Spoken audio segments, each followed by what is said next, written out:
তো সবাইকে restaurant welcome back to my channel with another video. তো তুমি কি এবার মাধ্যমিক পরীক্ষাতে আর অঙ্ক নিয়ে খুব বিচিন্তায় রয়েছো?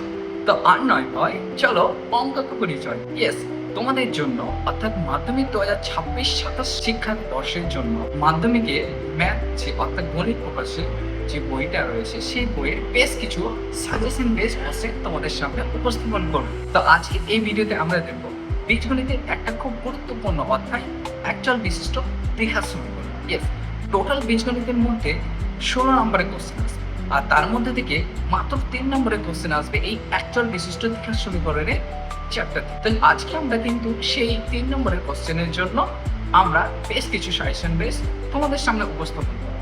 তো চলো আজকের এই ভিডিওতে জেনে নেওয়া যাক কোন কোন কোশ্চেনগুলো মাধ্যমিক 2026-2027 সালের মধ্যে আসবে সেই সমস্ত কোশ্চেনগুলো।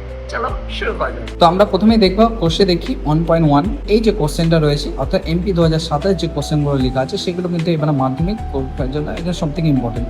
6 থেকে 5 নম্বর যে কোশ্চেনটা সেটা, আর হচ্ছে কি তোমাদের 7 নম্বর কোশ্চেনটা। পেজ নম্বর 9 এর আমাদের যে বেশ কয়েকটা কোশ্চেন রয়েছে এখানে প্রয়োগ নম্বর 12 অর্থাৎ এটা খুব ইম্পর্টেন্ট আমাদের একটা অঙ্ক। এখান থেকে তোমরা এই কোশ্চেনটা দেখে নিতে পারবা।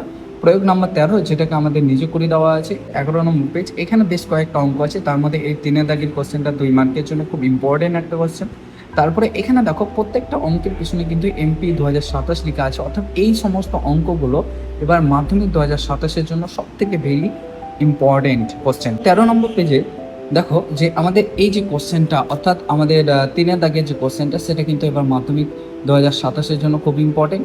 6 দাগের কোশ্চেনটা কিন্তু অলরেডি আমাদের 2026 সালে পড়ে গিয়েছে, তাই এটা আমরা আপাতত একটু স্কিপ করব যে সমস্ত কোশ্চেনগুলো 2026 সালে পড়েছে। আর এরপরে দেখো আমাদের কোশ্চেন আছে 8 নম্বর কোশ্চেনটা এবং 9 নম্বর কোশ্চেনটা। এখানে কিন্তু সবগুলোই কোশ্চেন তোমরা দেখতে পাচ্ছ।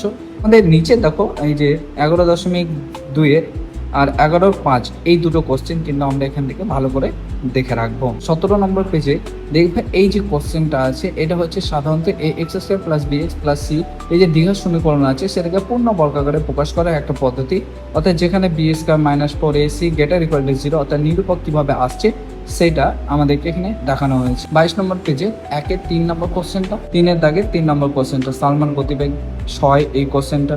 তারপর কি 7 নম্বর কোশ্চেনটা। এখান থেকে এই 3টে কোশ্চেন সব থেকে বেশি ইম্পর্টেন্ট। যে কোশ্চেন থেকে 1.5 যে কোশ্চেনগুলো তার মধ্যে থেকে 4 দাগের কোশ্চেনটা, 5 দাগে, 6 দাগে আর 8 দাগে আর 9 দাগেটা সব থেকে বেশি ইম্পর্টেন্ট। এখান থেকে 4-5টা কোশ্চেন আছে যেগুলো আমরা সব থেকে বেশি ইম্পর্টেন্ট হিসেবে বিবেচনা করেছি। সাথে এখান থেকে দেখতে পাচ্ছ 13 দাগের 3 দাগের এবং 5 নম্বর কোশ্চেনটা, এটাও কিন্তু আমাদের কিন্তু মাধ্যমিক 2026